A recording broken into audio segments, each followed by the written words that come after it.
Hello, everybody, and welcome back to Subs Lie Dubs Lie, a comprehensive anime podcast. It's your boy Jay, aka Versace Vegeta. And I'm here with my brother D. How you doing? How you living, dog? What's going on, my brother Jay? What's going on, my people? We are back at it again.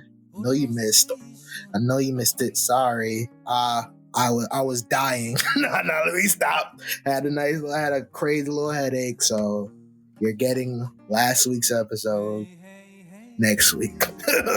Or whenever you hear this. Yeah. Whenever you hear this.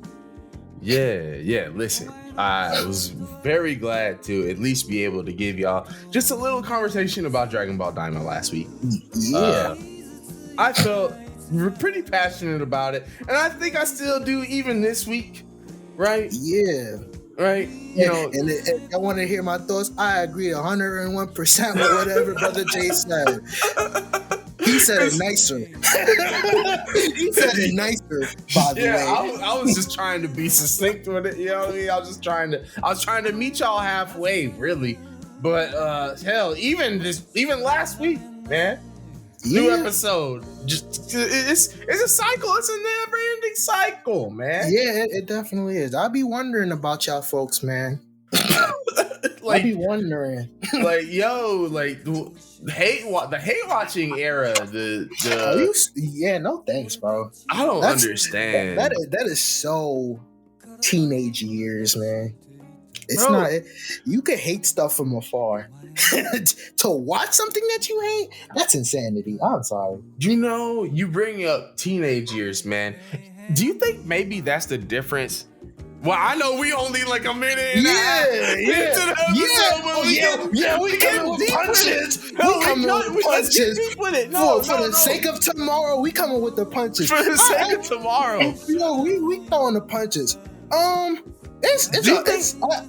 Let me ask, I really think so. Just to phrase the question completely, right?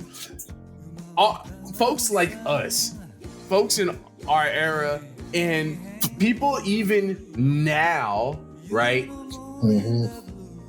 To a degree, get into anime. In all eras, there are always fans that get into it when they're teens, right? Yeah, absolutely. And the fans that get into it when they're teens kind of go through that phase. Yeah. Right? Everybody want to be the soldier. Yeah, you want to be the soldier for your favorite thing, right? And you want to say this is the greatest stuff out. But the difference is that, and I just want to see if maybe you notice the same difference. Back in the day, it seemed that if you got into anime and like you were like in the trenches of anime, I mean, like you were like buying the VHSs of stuff that you thought looked cool, or renting VHSs of stuff that you thought looked cool that wasn't on Toonami or whatever, right? Yeah. If you were getting into anime, you were still familiar with stuff that came before the era that you were into. Like if you got into anime back in like the mid 2000s, even the 2010s, it was easy to absorb series that were older by 10 years, 20 years, 30 years, right? It was easy to say like, oh, this is inspired by Astro Boy or inspired by like Speed Racer or something like that, right? Mm-hmm. As we get further removed from those bygone eras, and as we are now in an era where, at least in the West, more people get into anime in their adult years. Yeah. Now, right? Which is fire. Let me preface this. This perfect. Listen, I don't care when you get into anime. When something is new to you does not matter, because I would rather you be able to say like, hey, I can afford to just have this streaming service that I can watch all these shows in my leisure and be able to get on to what I want to get on to and be able to enjoy the shows that resonate with me without having to go look for them or pay for $25 just to watch 3 episodes to see whether you liked it or not, right? Yeah. I'd rather y'all have the experience that y'all have now, that people have the experience that they have now, right? Yes, Please believe it. I am not one of those things were better in my time. No. I didn't even like what I was doing. Times better. Yo, y'all got it so Man, I didn't even like going through what I was going through. Hell no. We did not enjoy that shit. $35 for 3 episodes. Fuck that, bro. For 3 episodes. Fuck you know what you could do with that. $25 back in my time? Are you kidding me? A lot more than what you can do now. That's like I'm gonna fill up the gas tank like 4-5 times, man. Y'all. Man, but I digress, man. Because of the fact that people get into it when they're older now, right? They're earlier in their experience with the medium. So you go through the phases that you would have gone through if you had gotten into it at an earlier age, just at a later age, right? So we see these conversations that to us are like, that's high school talk. Like, that, who could Goku be? Who could Vegeta be?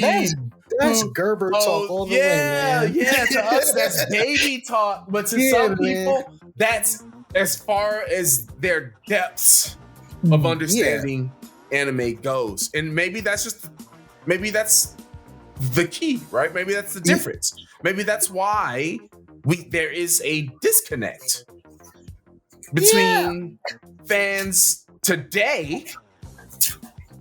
And I don't even want to say fans back in the day, but just like fans that are newer today and fans that are legacy fans of anime. Yeah. I feel like, because these are the people that, like, when you first get into anime, for the most part, you hear the anime, you think of fighting. Like, you can ask somebody, what's this? And, oh yeah, that's anime. He fights, right? He does that. Like, not knowing that this genre is so vast. And I feel like, when you get into, I don't even know if you get into the series, like, you just gotta be on some, stronger than this. Oh, that's one, like, I don't know, because I feel like people be childish. It don't matter what you get into. Yeah, the people be childish. I know grown folks in other fandoms still doing this, and they my age, and I'm an old man. And they've been into it their whole lives too. Yeah. Maybe. And I don't want to even come off like it's like, we're more refined in our taste, because we're not. It's just more of like, the same question I asked last week on the show, like, do you watch something to enjoy the adventure that's being given to you, or do you watch it to get your fulfillment out of it? I think it's the latter, man. I feel like, I feel like for a lot of people, that's what they want, the service they expected, and I'm sure it makes it hard to enjoy stuff. I'm assuming. I'm assuming.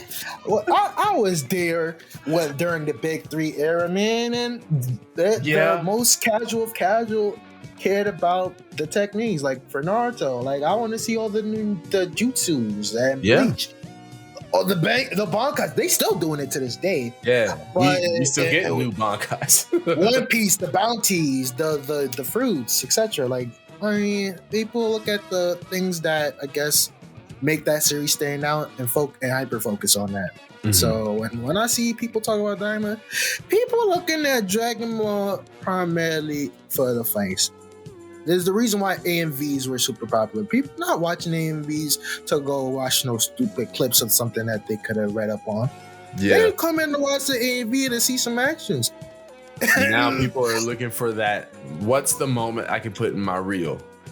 Yeah, and I think it's realistically, like, people look at Dragon Ball like it's not for its story. It's just as simple, and it is simple. It's easy to digest, but they just look at it as like it's people that fight, they transform, they train, and that's it. They don't even. And you'll be so mistaken, because that ain't it. It never been it. But that's the perception. Like, people come in. This show is the transform show. This the tournament show. So if it's not people fighting or tournament, the people, it's whack. they ain't coming to. Man, I know folk they ain't come to watch Dragon Ball for no story these days. Getting into it or just talking about it as they ain't talking about it. They're not. They only ever mention the good parts of the series when they're defending it against some other person that is trying to shit. Man, I see the One Piece talks, man. I saw y'all boys, man. And as a fan of both, I find it mad funny. Like, yeah, this is your series is mindless as hell, yada yada. Here's our world building and except the foreshadowing, and I'm like, buddy, shut up, man. I hate those talks. I hate seeing Dragon Ball and One Piece fans compare and contrast and act like one is better than the other, because I'm like, y'all are brothers. Can you stop fighting? Yeah, you're brothers. Y'all are brothers, man. Same thing. You look at it, same thing. Is one of them. One focus on the ship, the other one is flying. Man, come on, brother. Yeah, one. Okay, one of them is that deep. Sure, whatever. But like, it doesn't mean that it's a you know what I mean? Like, it's not about better. One of them is a more dense adventure than the other. That's it. Yeah, that's it. Big adventure, little adventure. Like, it's simple stuff. And I know a lot of people watching either or series is not looking for the deep aspects of it. I promise you. That's my general opinion. Like, people not joining and watching One Piece, or they don't give a damn about who's the amazing world building. People are tired of that now. Y'all folks want to see the bounties, who did what, techniques, who's stronger than who. That's what y'all care about, because y'all talk about it. That's all y'all hyper focus about. So I'm going to believe that all of this is just smoke and mirrors. Some of y'all don't even believe the stuff that y'all be typing. That's number one. That's number one. Ooh, ain't that so true, man?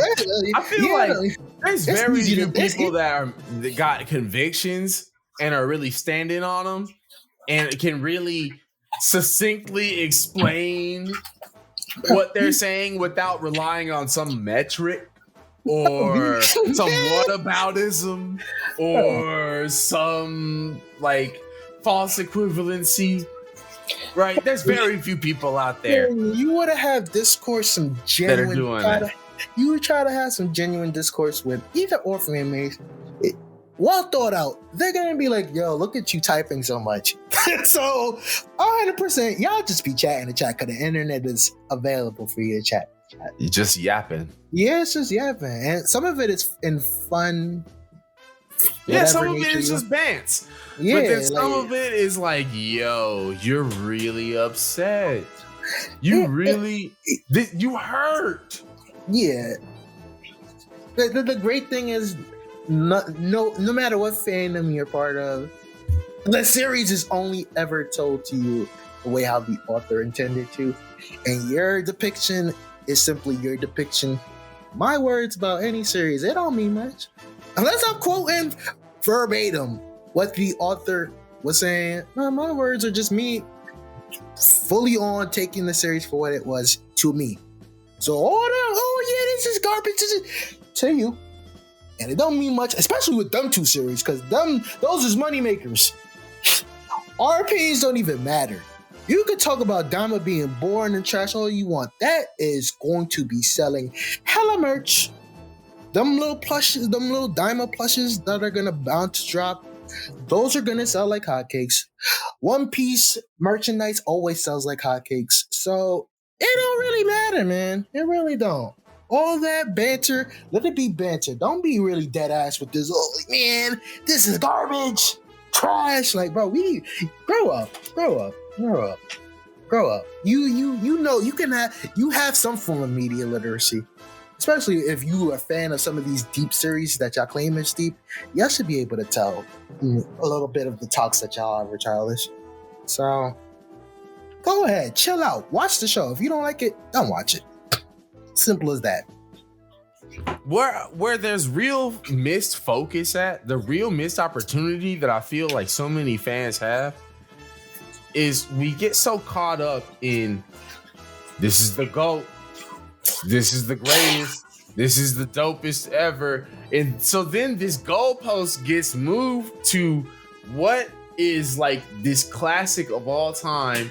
And meanwhile, the real classics are pushed back in this bygone, forgotten era for most people, where they don't even recognize that it exists. They don't know it exists. They don't know that it inspired various people today that supposedly are these legends. So yeah, that's hella funny. But that's just in general with history of anything. Like, for you to want to speak about something, you should be able to have the knowledge. So I'm not gonna jump in no GOAT talks or what's great or what if I only have the knowledge of about 5 to 10 shonen anime that I watch. I'm not gonna be in there. I don't want to be in that situation to save yourself from looking like an ass, because no matter how much you feel like you know, there's somebody that knows more. That's just life in general. Always. So even more than us. More than me, man. There are people that know way more than us. Man, please believe we'll never fake the funk on that one. I got put onto anime by my pops. So, like, for anything that I know, he probably knows more. And wherever his generation was doing, they know a lot. So, let's calm it down. I know none of y'all want to go back in time to go ahead and look at things that were heralded as great or that stand out. None of y'all be doing it, bro. None of y'all. And for those that do, it's because they got that. They got that shit. They knew what to respect. do. They knew what to do. You know? Man, my era, and I hate sounding like this, but my era, we had like the consensus of what's the go or like what's in the top, whatever, right? Some people use Mal, but like for the anime forums, we always had the list, right?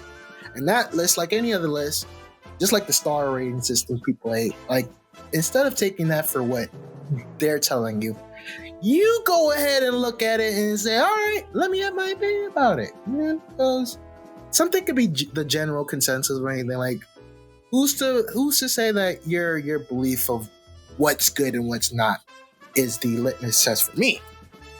It's up for me to go check, but not. It's a small selection of people that I'm like, you know what? What the hell is on Mal? And I hate that site. But what's on Mal? Because again, you still could use that as a reference to watch a lot of stuff. Yes. You're not doing that, mug. There's a reason why I'd be like, oh, you need to talk about the daily or the seasonal animes of today's. Like, there's a reason why it's like, oh, cool, not great, because there's so much stuff that has dropped over decades that it just supersedes most stuff today. Like, again, that's just what it boils down to. It's not me hating. Like, I know a lot of people talk about Jujutsu Kaisen being one of the greats, Demon Slayer, all those stuff. Those are cool watches, man. But there's a lot of stuff prior to that was like, oh, whoa, super fire, and the same concept essentially, even probably better told. That's because these stories are so derivative. You know, anime is not a genre that is meant to be viewed as this series is the better version, or this series is, you know, just the GOAT compared to that one being trash. For a lot of these series, what we're looking at is, hey, this is paying homage to an older story. Yeah. And they're using what stories that these mangaka at whatever era that you're talking about were inspired by in order to create characters that fit modern contemporaries at whatever era we're looking at, right? That's why you have characters that are like complete composites that seem like, oh, you know, like you've got hey, Vegeta reminds me of Hiei, and that reminds me of, you know, Sasuke, and that reminds me of Kurapika, and you know what I mean? Like there's all these like analog characters that when you look at them in anime, you'll think like, oh, they remind me of that, because these mangaka were inspired by these series that came before. And that's what brings us to this week. I am so happy that D gave this as one of his favorite anime battles for this season.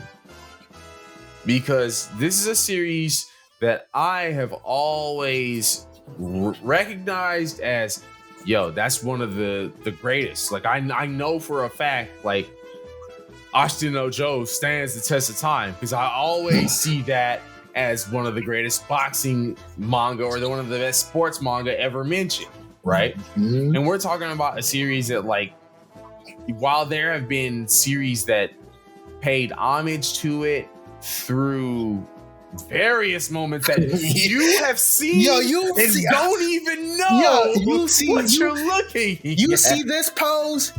9 out of 10. 10 every single time. Like it's insane. Like there are anime and manga that reference Ashita no Joe still here in 2025. Man, there's an anime that we're gonna talk about during this season that even mentioned the name of the series. So serious. Serious.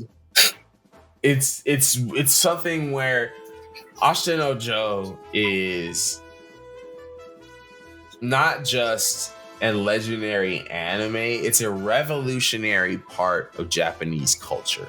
Yup.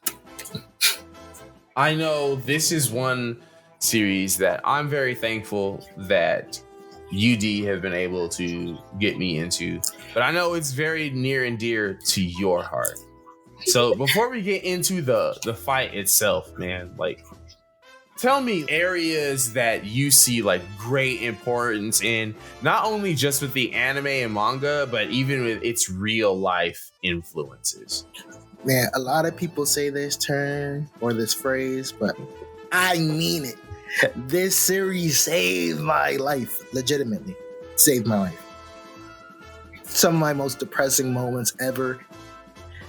This series, man, and I'm so thankful. I'm so beyond thankful to even have the chance to thoroughly enjoy it. I'm talking about reading it, watching it.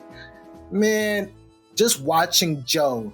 And I feel like everybody at some point felt like an outcast in their life at some period of time. Don't have to be to a super deep degree. Could just feel like, I'm just a little bit different than most. And man, I felt like I was just the outcast to society. Pure outcast. And here comes this rebellious character. This knucklehead, hothead, whatever you want to call it. This man, Joe, his life, the way how he moves, the way how he carried himself. I'm like, damn, bro. Look at me acting out. This was me. This was me as a child. Legitimately. Me trying to at least get some acknowledgement or, to shape myself as something important to other people's life. And just watching Joe's progression, just watching the series, whether it's driving home, the whole concept of your embers burning. Like I mention that all the time. You ever see me tweet? I talk about got no more embers, man. I'm gonna be saying that till I turn gray. I promise you. That's one of the most perfect analogies about life in general. The way Joe took this hobby didn't even mean much. You watched the series from start to finish. Boxing wasn't something that he planned on. He didn't care about it. But for it to, over time, each arc, each chapter, it becomes something that he loves, holds dear. This is what he lives for. This is what he's willing to die for. Spoiler, I guess. Not really. But this is something that he's dedicated to. 100%. This is him. This defines his happiness. For me to just take that aspect and look at just a fictional character, mind you. It's a fictional character. Joe ain't real. Joe is not real. But for him to show the love of boxing that he had over the course of his time as a child to the young adult that he is, I looked at it from my lens. Look at so many things that I love to do, how much I hold it into like high regard, man. It really got me right. It really got me right. I've made some life-altering decisions based off of Joe's outlook. I ain't afraid to say, call it weed, nerd, whatever. 100% was inspired by it. For the better. I absolutely feel like I've become a better person just in general, watching this series. And I feel like anybody, if you got the time, it's available on Crunchyroll. They're printing out the volumes finally after 57 years. This is crazy. After 57 years, it's as accessible as possible, man. You go ahead and take it. I promise you, you're gonna feel something. There's not many series that can give me a legitimate feel. Like, there's series that try its best to evoke an emotion out of you, and they'll portray that the next couple of chapters. Looking at you, One Piece. But yeah, like from this, from the story's inception, like it never strayed away from its path, and it told a beautiful story. And I'll be here till, like I said, till I'm gray. Go read this. Go read it. This is sacred text. This is. We got the anime Bible. This is cover half of it. 100%. 100%. I'm thankful for. There's not much series where I'm like, I'm thankful for it. I'm thankful for Ashita Joe. 100%. I love it. I love this series. Not the love where you're like, because it's it's okay or cool. No, I love this series. Like, I'm going to bat for it. I might not talk about it as much because I only ever go back to rewatch it when I need to feel something. That's the honest truth. And it does it every time. I promise you, you're gonna watch one fight.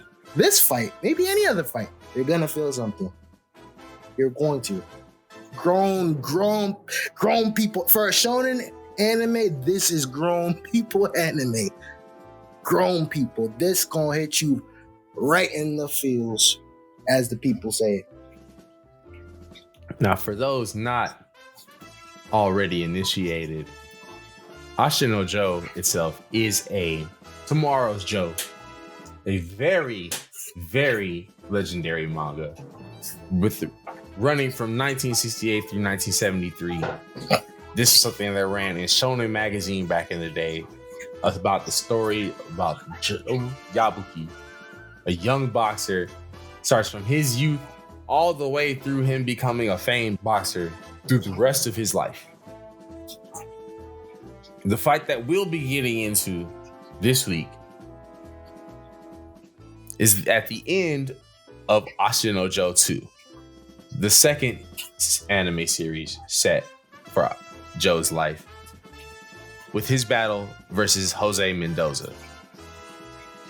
So I want y'all to tune in after the break as we get into one of the most dramatic, gripping, inspiring, fiery shonen battles, anime battles ever put on screen, ever put on paper.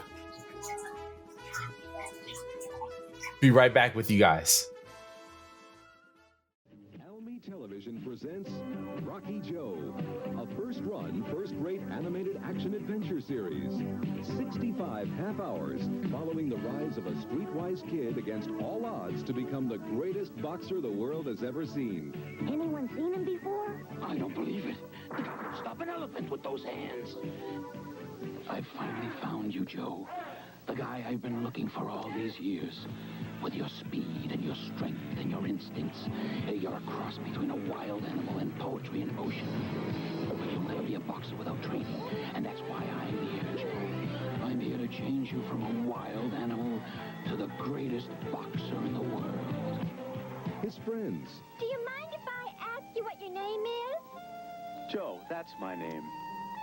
Joe! Wow! His enemies. My people tell me that you're the fellow who messed up 3 of my boys the other day. I get it. You've come for a demonstration, right, Fatso? Joe, would you shut up? His battles in the ring, and at the same time, his internal battle between what is right and what is wrong. Listen, don't waste your life stealing from candy stores. You know, you're lucky I'm not a policeman, or I would toss you right in jail. Not just comedy, not just adventure. Rocky Joe is a world champion who will prove himself to your audiences. The kid's incredible. He's out of this world. Almy Television now brings Rocky Joe to you. Don't tell yourself you could have been a contender. Be a winner. Go for it. It's one animated knockout that has proven itself a real heavyweight. Rocky Joe. Available from Almy Television. I know I said it earlier, man, but thank you for putting me on. Absolutely, man. Man, like I said, I'd watched Megalobox before, you know what I mean? And I know, like, that's, you know, it's like a paying homage, not the same whatsoever. I've seen Hajime no Ippo before, right? But when it comes to Ashita no Joe, this anime, even though this is one from like the early 80s, it stands the test of time when it comes to that animation quality, when it comes to the flow of the story, when it comes to seeing the characters' inspirations. The pacing is better than most modern anime. It's straight to the point, baby. Because it's very straight to the point. They don't really. I don't remember there being any scenes where I was like, okay, they're showing that again. You know what I mean? Yeah. Like, unless it was like the beginning of an episode where it was just like, okay, cool. Like, we're recapping, getting, you know, building you back into the scene, right? Which is standard of any and all anime. What I really love about Ashita no Joe is just that this is an anime where I can tell there are so many characters based on Joe still to this day. Yep. Right? Like, Joe Yabuki is a piece of shit with a heart of gold. Yes. that is 100% him. He's a piece of shit with a heart of gold. And he's definitely the type of kid that, like, hey, yo, if it's hands, then it's hands. Let's get to it. Yeah, we'll call out any and everybody just for the sake of it. Like, this is Yusuke's dad. Absolutely. 100%. Yusuke's grandpa. Yusuke's grandpa. Yeah, because Seiya is his dad. Yep. Oh my god, early Seiya? Like Seiya before the powers and everything? Yeah. Seiya in early Saint Seiya, the Galaxian War Seiya? That is the son of Joe Yabuki right there, man. Yep. Down to the throwing the hands and throwing the cosmos out to punch it. Bro, if Joe had known Cosmo, he would have been a gold saint. He would have been a gold. Absolutely. Especially with how he gets his strength too. Yeah. Oh my god. Yeah. Oh my gosh. He just doesn't need a goddess to activate his CTE, man. This kid, he's crazy. He is crazy. This kid goes wild. I really love Ashita no Joe because, you know, this is a story where I'm watching it and I understand that the context is that this was written for, you know, the kids that grew up in that post-World War II Japanese era. So you have this hero where, you know, it ain't about how much training he does necessarily. It ain't about how much, you know, like how much stronger he is or how much he can outsmart his opponent. It's willpower. It's 100% willpower. And I take it every time. You kidding me? Love it. I love every single way that Joe is expressed in the series. Like, it just feels perfect. It just feels like, no, like this is what modern anime, and I mean modern anime in every sense of what modern means ever since I've been alive. Yes. Right? So we're talking about, like, Dragon Ball Z was a modern anime for me, right? Naruto was a modern anime for me. Super modern.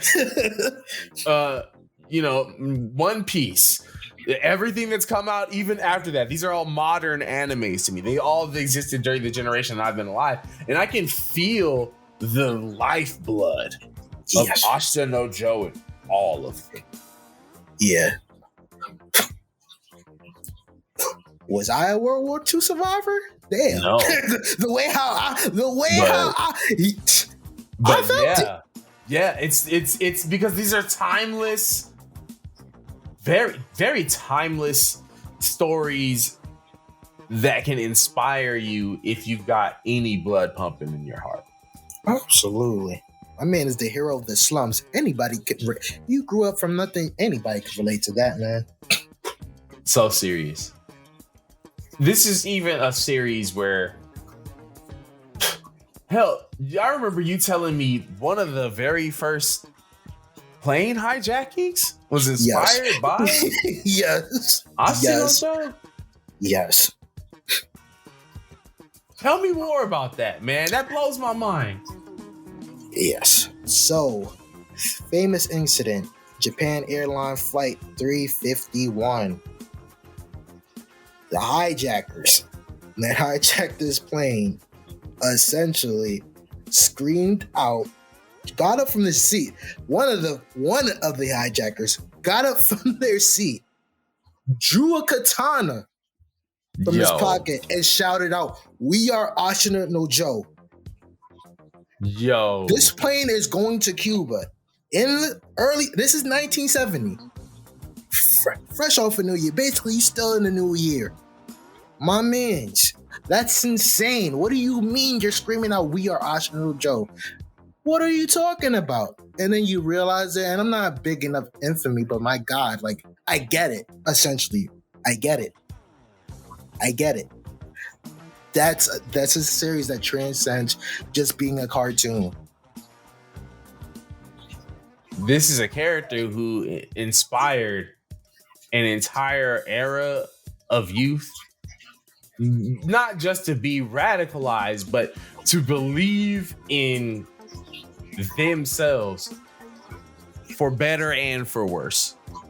Look, I'm not saying that just because it inspired a terroristic event that it's like so fire for that. What those people did is kind of a twisted way to be, no, not even kind of, very much a twisted way to be inspired by that strength. But bro, this series changed history. Exactly. What are you talking about? When I talk about, man, listen, like that's what, like I say, it's always levels to things and how things stand the test of time. There's not even this changed the history. What are we talking about? This is, you gotta put it up there. Any series that transcends time, makes a dent for better or worse in history, it is up there. And that's what it did. This is a series that when you watch it and you see the stories, not only just of Joe Yabuki, but the other fighters like Carlos, like Rikishi, right? And you see how these other boxers influence Joe's life. Yes. These are people that were his opponents that he grew to respect so much, right? Mm-hmm. It changes who he is as a person, shapes who he becomes as the man that he grows to be. By the time my man Joe has even gotten any level of footing in his career, we're now introduced to the main antagonist of the second part of Ashita no Joe, Mexico's own Jose Mendoza. Jose did great. This man, the undefeated bantamweight champion of the world, undisputed.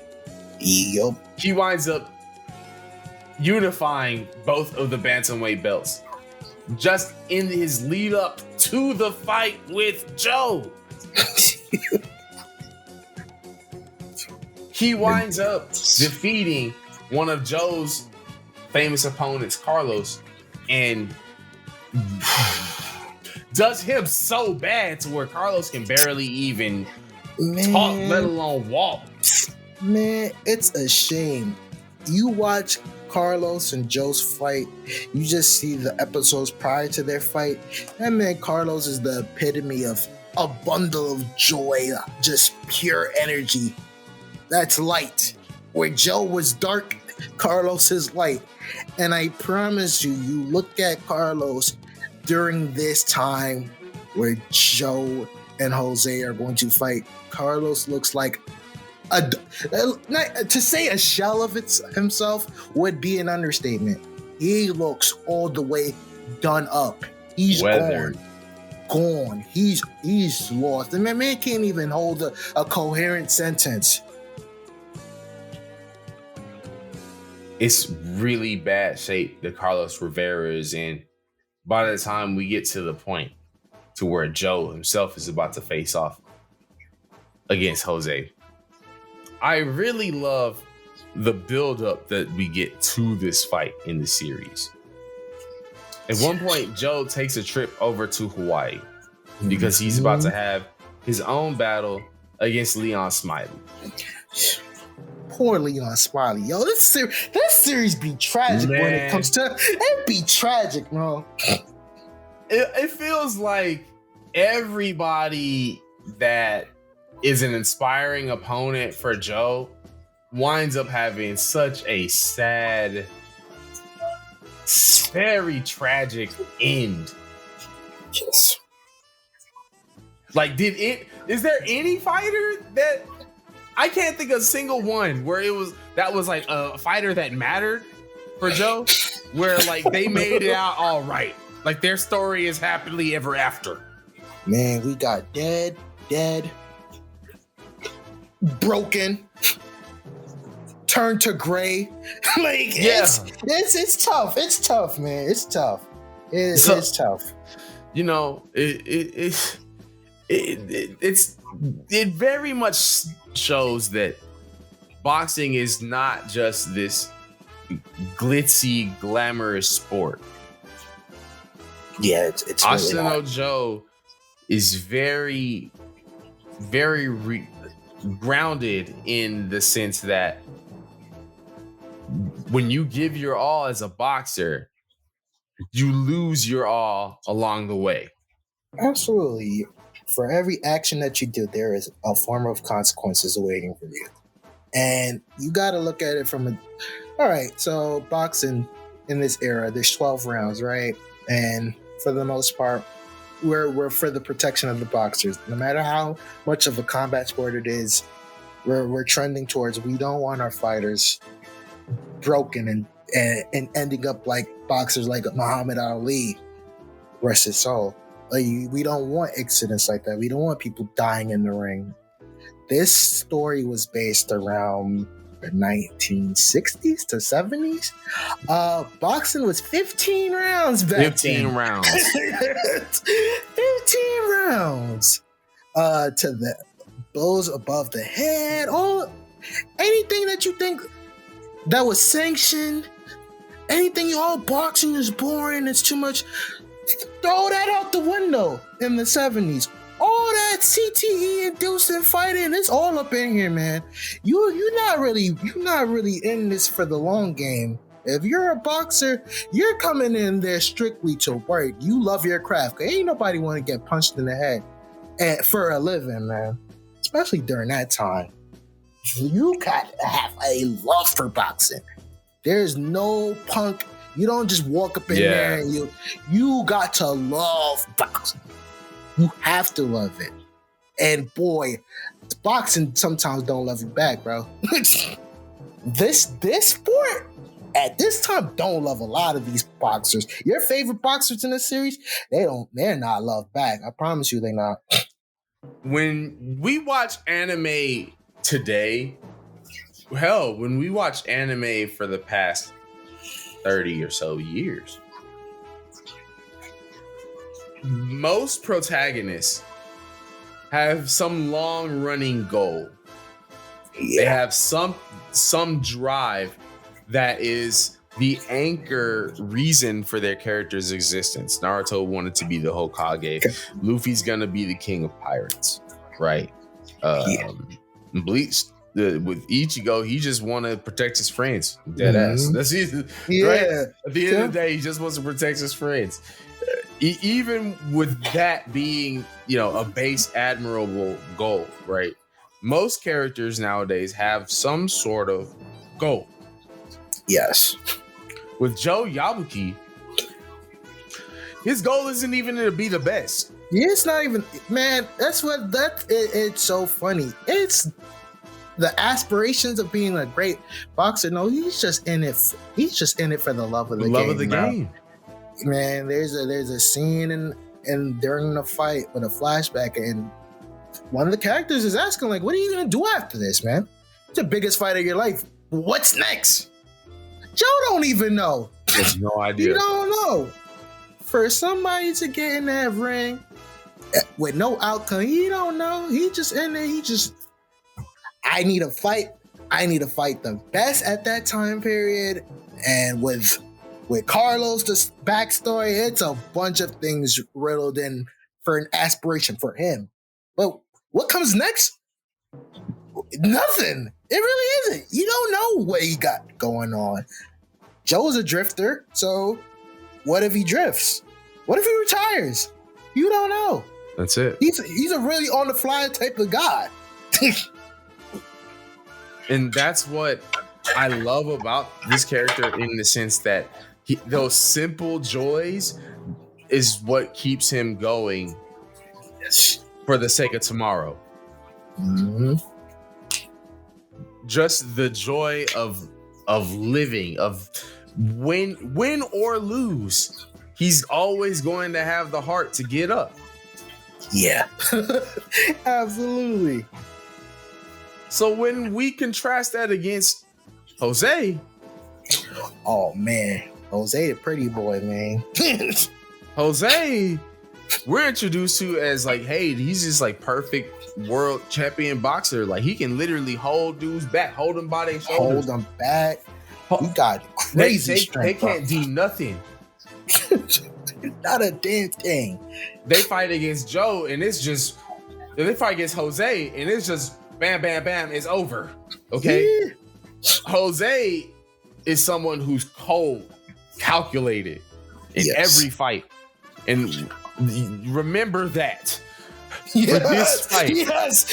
That is a very important detail that you need to remember. Jose is unbreakable, okay?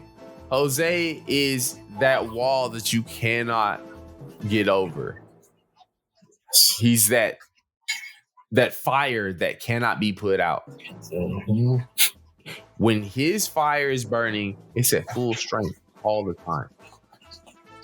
Whereas my man Joe, that's a fire that burns brightly, and it burns and it flickers until no ashes are left. Yup. So after their meeting in Hawaii, man, I love all of the different interactions they have. Whether it was Joe at the fight, watching win, you know, I'll see you again. That's one of my favorite moments, man. See you again. Love it. I love how that also reminds me just how much English, how much Spanish, how much other languages are presented in this anime.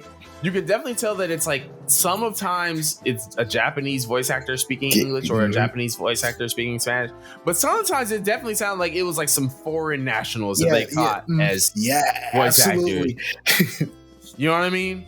Like, sometimes it was like, no, like, I'm pretty sure Leon Smiley's voice was like some black dude they found working around there. He sounded like somebody who was from Brooklyn.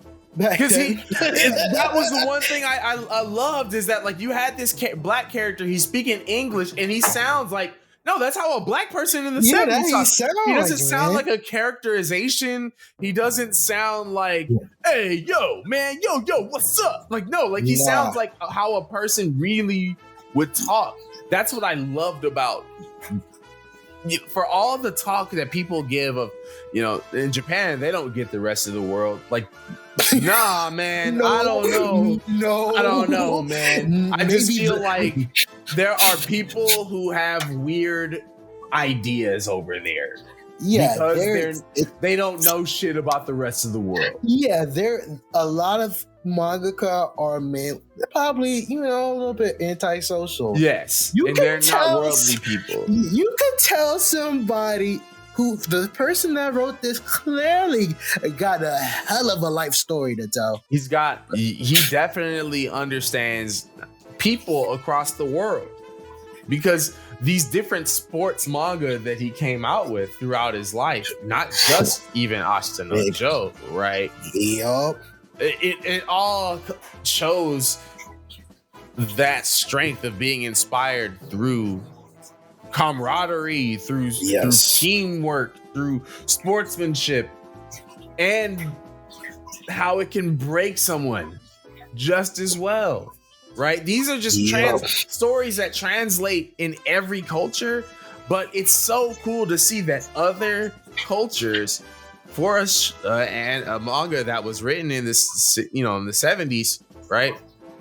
Yeah. Other cultures are not like played on, like they're not played for laughs. They're not played on like as like a stereotype. It's just like, hey, yo, like that's who these people are. They're boxers. They just happen to be from other cultures. Yeah, it did not feel exaggerated at all, and I love that, man. I love that. As a black person watching this series, I love Leon Smiley. I did not feel no way, man. When I felt so proud. I was like, and the fact that like Leon was whooping Joe's ass in that fight, man. bro. Yeah, like, I was man. like, all right, man, let's go. Man, that man only got one loss and one draw. So he was good. He was really good. That was such a great, like, I love being represented. I love seeing representation, but I don't go on and on about representation because I know where to expect it, and I know where I want it from and where I don't look for it in, right? Because there are places like, it'd be cool to be represented in, but I don't expect it in some spaces. Yeah, absolutely. This was a space where I not only didn't expect it, I was proud to see it. Man, you could tell the writer obviously loved boxing, because when I look at Leon Smiley, he remind me of Tommy Hearns. Yeah. He remind me of Tommy Hearns. The build, just the character, he remind me of Tommy Hearns.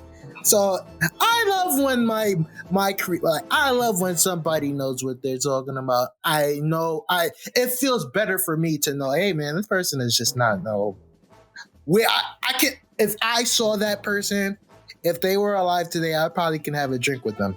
Yeah. And 100%. I felt for certain. For certain. It's a person who is like, man, this is the 70s, bro. They could have made this black. He could have been wild, bro. He could have been garbage. He could have looked crazy. He could have been the worst boxer of all time, bro. Like he could have looked. Like, he could have been talking crazy, like all that. Like no. He ain't got no crazy lips, nonsense, or any of that. I was like, bro, he ain't even got the initial D lips, bro. Yeah, man. You happy. Shout out to Dazaki, man. I knew he wasn't gonna come play us, man. You know what it is. That's serious, right. Man. Let that black man look like a black man, not a minstrel. Yes. Yes, my black boxer is the ranked number uno for the bantamweight division. Not some scrub that they just found along the way. He's number one. And mind you, this is an anime only character. Yes. You know what I'm saying? So it's not like, even though, I'm certain that the creator of the manga had some hand in how the anime went. Absolutely. This is all straight Osamu Dezaki and his team being like, yo. Nah, we can't come this way. This is the character that we gotta have as one of Joe's like biggest rivals before he leads to his fight with Jose. Right? Yep. So even though he does wind up losing, absolutely got love for Smiley. I just feel like his story was cool in the sense that like it fit the plot, but it was tragic as hell. Yeah. Man, I was hurt when he had to bite the dust, bro. Yeah, you kidding man. me? In that manner? With the car, man. The car crash. Yeah. Right after the Joker kept showing up. That hurt my heart, man. Yeah. But I love it. That's what I'm here for. These kinds of realistic stories in this anime is just exactly what you get, man. So we fast forward to eventually the main event bout between Joe and Jose in Japan. And man, mind you, this is right after the basically his biggest op, Joe's biggest op in part one, right? Like a girl he grew up with by the name of Yoko. That's my dog. That's my girl. She always been giving him shit, but she winds up becoming like his main promoter for his fights. Yes. Right. And even though she had always been like sort of rude to some degree towards Joe, there was always a sense of honor and respect that she had for him. So much to right before the fight, she lets Joe know, like, look, man, you probably got CTE. Yeah, you man. might not need to take this fight. Like, I love you, Joe. Like, you don't. Man, and of course she's taking it hard, man. She been like in the driving force for part 2. She's trying to get the fire out of Joe because Joe at a point, he's complacent. He's fine with just moving up the ranks. She's trying to drive the force and like, hey man, I want to see what I saw when you fought Rikishi. Another guy that hurts my heart, man. I don't even want to. Yo, that's another heartbreak. That's like the first heartbreak of the show for real. Man, Jay, have you ever seen a publisher from any shonen magazine host a funeral for a character? Until I saw what you showed me for this, no, I never had. Man, Kodansha in the 70s legitimately threw a funeral procession for Rikishi's death. And people was in that mug. People were there. Like, people was majorly. in that mug. People were in that mug, man. And the craziest part, this is 6 days prior to the hijacking. So it's 2 crazy things. I have never seen an anime do this at all. A publisher hosts a fictional funeral for a fictional character with real people joining and grieving there too. And then 6 days later, you got one of the craziest hijackings in Japanese history with folks screaming out, "We are Hashimoto Joe." That's crazy. It's the events of this manga moved people. Still moves people. Yeah, it's moving me. I'm not going to be out there doing any of that, but I feel they played. I felt the resolve. I felt everything that they felt, man. This is a point where, you know, once we get to their fight, Jose is outclassing Joe. It's a shame. In every step of the way early on, man. Like, I was like, damn, Joe, it's looking bad for you. It's looking real bad for you. Yoko was basically me as the watcher. I'm like, I'm about ready to get up out of here. Yeah. I can't watch this pro tag that means much to me getting bumped. Like, he's getting clapped up.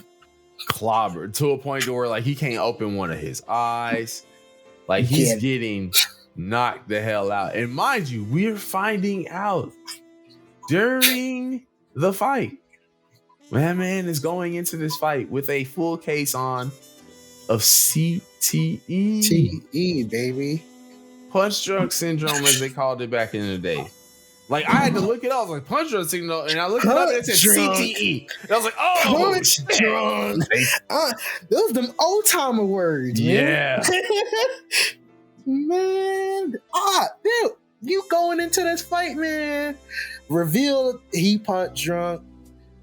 He losing his vision. He getting severely outclassed by the best boxer in the world. What's gonna happen, man? Because they might have to call this fight off. And we get to a point to where this fight is going so crazy. My man Carlos, who I mentioned, Carlos Rivera earlier. He's in almost a vegetative state. He's in the crowd. He gets up out of his seat. He had no business doing that, by the way. Goes down to the ring.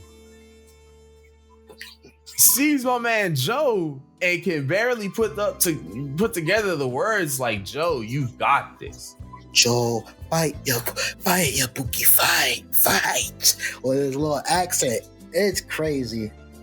Heart aching. But it moved me, though. They knew what they was doing. Wild, so wild to see the actions of this, because we then get to a point to where Joe damn near blacked the fuck out. This is the father of Ultra Instinct right here.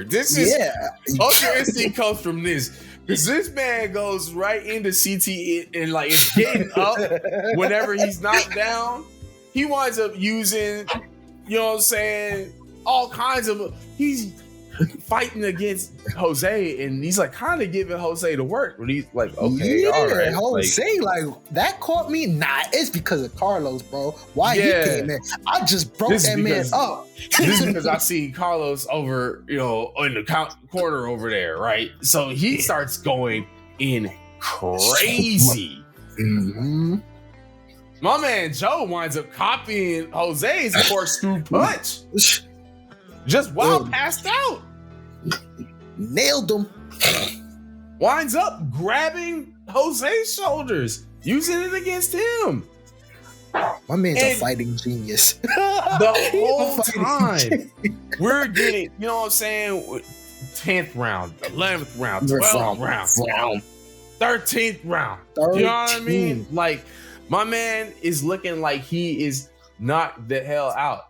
His trainer's coming over to him and he says, Joe, like, if you don't stop fighting, it's gonna be bad for you. And Joe's just like, just stop talking until let me sleep. Is over. My man said, let me sleep until the bell. Are you crazy? Just let me sleep until the bell. And he goes into like literally this like trance-like state where he is knocked out.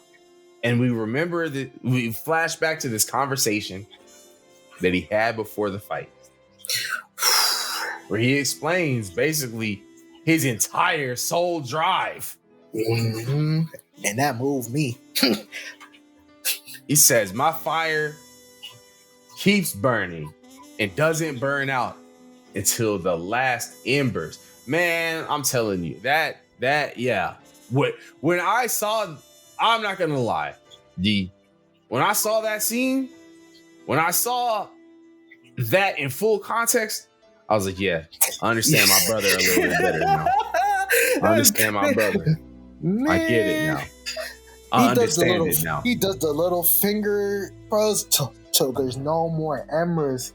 I'm like, oh no. Because this scene was shown like 20 episodes prior. And I'm like, this is just Joe being Joe. He has a reason to box. Little do I know, with the way how he's getting pieced up, my man is ready for whatever comes after this.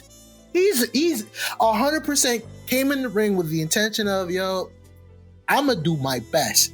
The best you've ever seen. I ain't going out sad. I'm going to fight.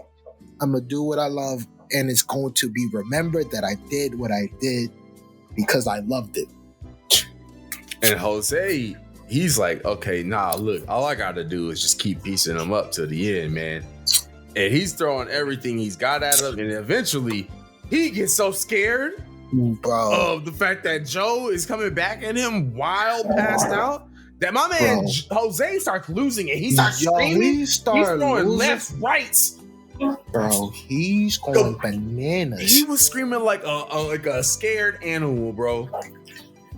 Like he was that's out there frightened. Like he's done seen a ghost or some shit, man. And it makes sense. Jose's the perfect foil for Joe because whereas somebody who has something to live for, he has family. He has everything that he could possibly want to keep moving. Joe, although he has friends and he has a home that he could, my man Joe is not thinking about that. His sole interest is boxing. This is what he loves. He live, breathe, sleep boxing. Whereas Jose is really good at it, obviously, and obviously you got to put some time to be that good. But that's not the end all be all for this man. He want to go home straight to his kids, straight to his wife.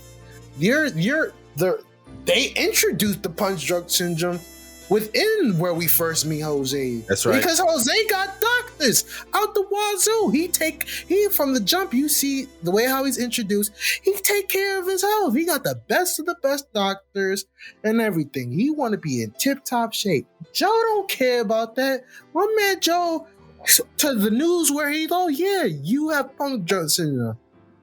Yeah. And so what? Essentially. He don't care. This man don't care about the next day. A couple bruises, being handicapped, he don't give a damn. That's a big, very bad. Bad.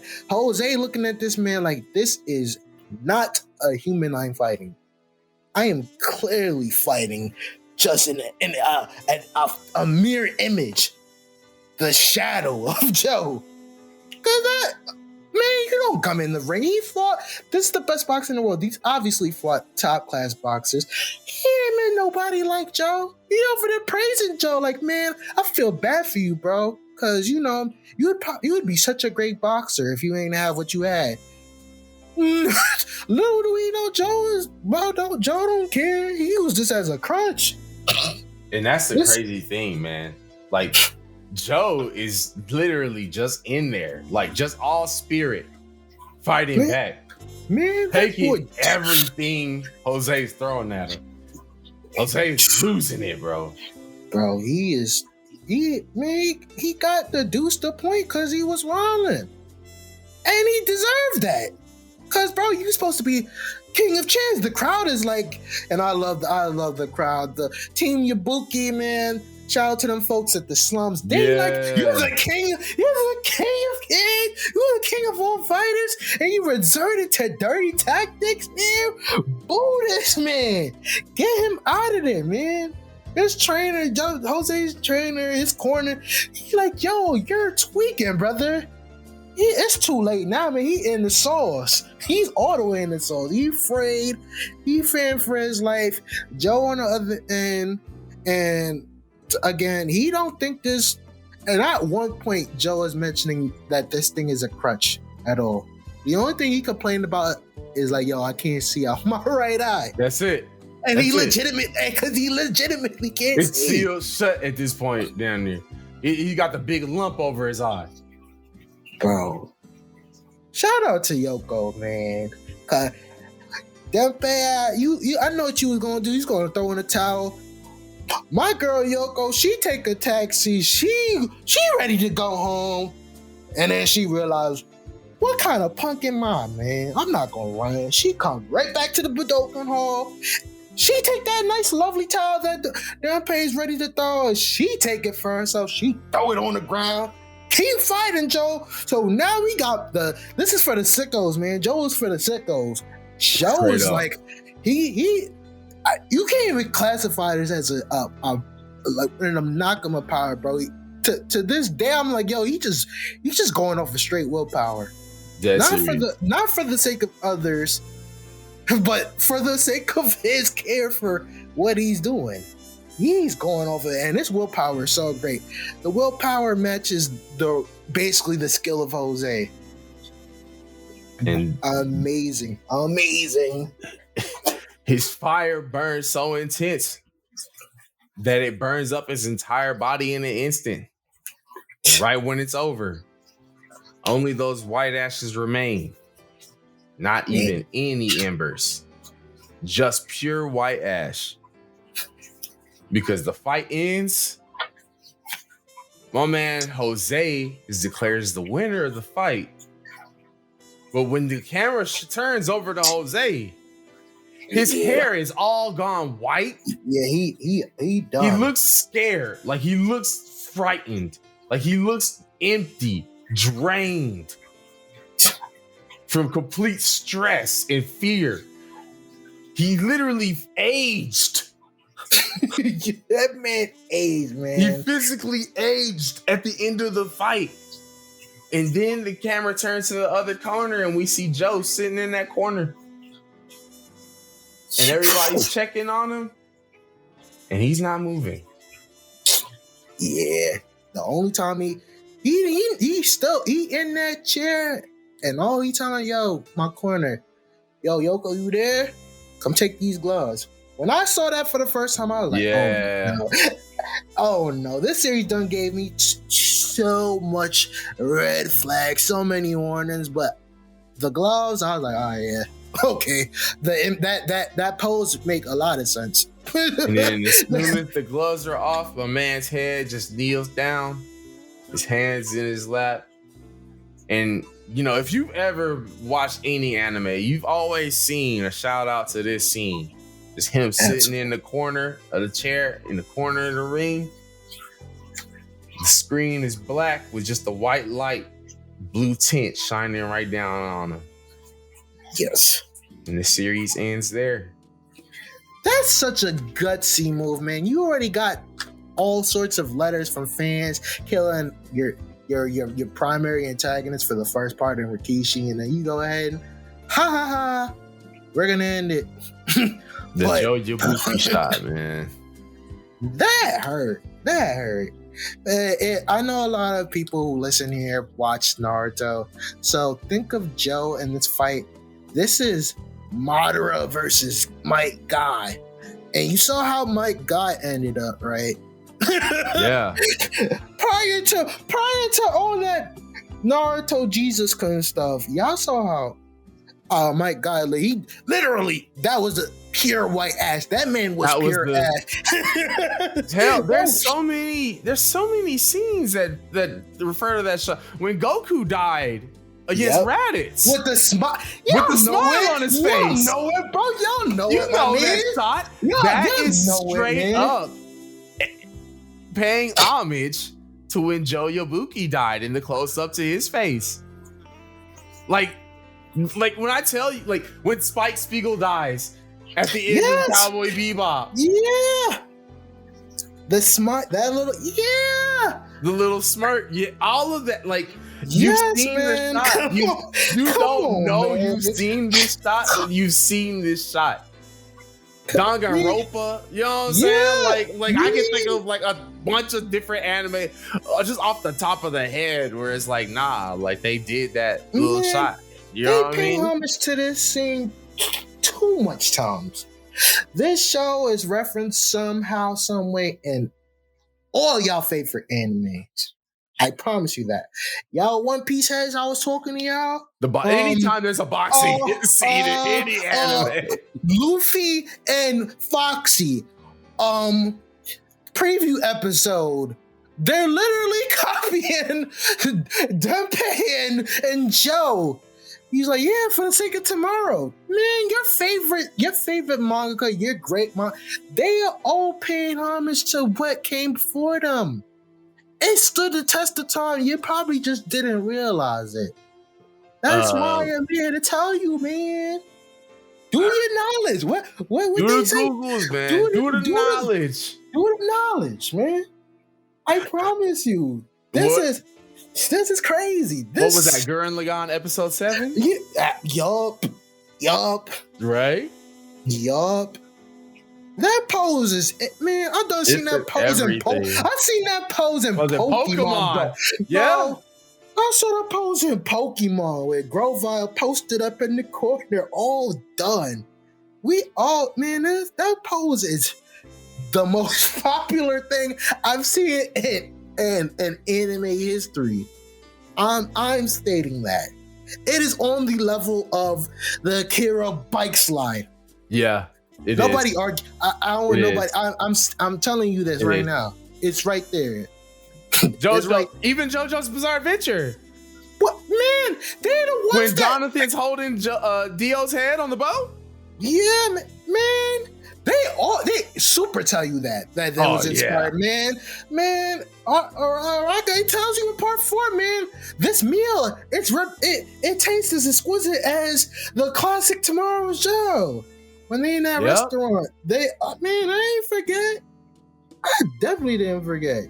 This show keeps on showing its face, no matter what. That pose, references. No more ashes, all of that's always being abused.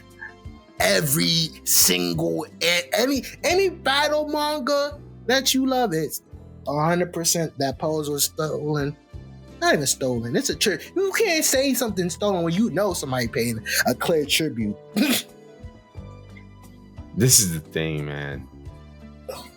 He was always, he being Joe Yabuki, was always the person that all your favorite modern pro tags Pops looks up to, you know what I'm saying? Got the picture of him in the crib, okay? Yeah. Like without Joe Yabuki, without how this fight with Jose Mendoza ends, without the entire cultural impact that Ashita no Joe had, we don't have shonen manga and anime, let alone anime as a whole, the way that we do today.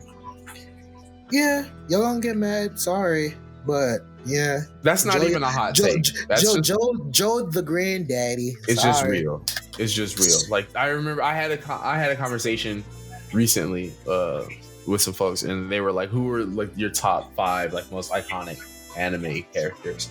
And like I felt like I wanted to put Goku on the list, but I put Joe because Joe like embodies all of those same characteristics that your Luffy's, your Goku's, your Naruto's, your Kenshiro's, your Seiya's, your Yusuke's, your Bones, you know, like all those characteristics that they embody, you don't get that without Joe Yabuki. Yeah. The thing is, for every tribute to Joe, they did the exact opposite in the sense where they made these characters to be lovable in the start. You're supposed to hate Joe in the first. Oh, yeah. You're supposed to hate this man. But you grow to love him. That is the gag. That is the ultimate gag for somebody that is literal piece of trash. As a human, he becomes a gold piece, an embodiment of a gold statue towards everybody. My goat, as a whole, for manga, for anime, he's the greatest shonen pro tag I've seen. I'm sorry, the Luffy's, they cool. Goku is my guy. Y'all know I really like talking about Dragon Ball. They not there, bro. They're not. And if you don't believe me, go watch. Go watch. I'm not even going to use that word peak. This is just that story that inspires so much, that has its lifeblood in so much that it can't be ignored. And you're doing yourself a disservice if you don't at least take the time to check it out. Absolutely. Thank you so much, D. Thank you so much for sharing this one with me, with the world, on the show. This is a series that even though, you know, I really just stuck to everything that was important to this fight, I went back and was like, nah, I gotta see all of this. I got to. Absolutely. It's a beautiful binge. Part 2, it's super short. compared to most. It is. And It is. I love when my anime gets straight to the point. So that's what really puts this up for me. So yeah, give it a watch. I promise you'll love it. Thank you, Crunchyroll, for finally putting stuff that I like on your platform. Really appreciate that. I hope y'all do that continuously, more and more. Please, any of those old licenses y'all hanging on to, just start throwing it on there, man. Cause damn, we need that classic stuff. We need it. Yeah, man. I want people, when I say for the sake of tomorrow, I want people to realize what I'm talking about. So from one very fiery character to, if we were to follow the lineage, I'd say his great grandson. Yep. Gon Freesis. Yep. Next week, we bring you Hunter x Hunter's Gon Freesis versus Pito. Yeah. People talk about crashing out. They ain't seen crashing out. Yeah, that man, he gone showing his ancestor, and that I don't really give a shit about anything at this moment. I'm ready to do damage. He's really showing. He's looking at his great grandpa enjoy Yabuki, and he's like, "Did I make you proud?" And Yeah, he definitely did, especially with the end result. If you were to watch the anime, oh my god, you would definitely be hurt. so tune in next time as we bring y'all some Hunter x Hunter goodness with Gon versus Pito. As y'all know, it's not one of my favorites, but I respect it, so I'm excited to get into the confusing ass series that is Hunter x Hunter next week. Yeah, I'm sorry, I just can't get into Nin. I just don't make no sense to me. But I'll save that for next week, y'all. man, it's a better power system than most, and it's why power systems in general are very complicated. Y'all might hear me say differently next week because listen, I understand how curse energy works, so maybe Nin might not be too esoteric for me. Curse energy is bull, and curse energy is BS. Curse energy takes more panels than my man, curse We gotta energy. get to it. I promise. This is what when paying tributes go crazy. Goes wrong. Man, Who knows, man? Look, I got a week's time, so who knows? Maybe this time next week I'll be like, okay, I get it now. Man, you gotta take a full thesis for this one. Until next time, subs lie, dubs lie. We don't, never have, never will. Well, man. Y'all be easy. Yes. Peace. I like your boys for the sake of tomorrow.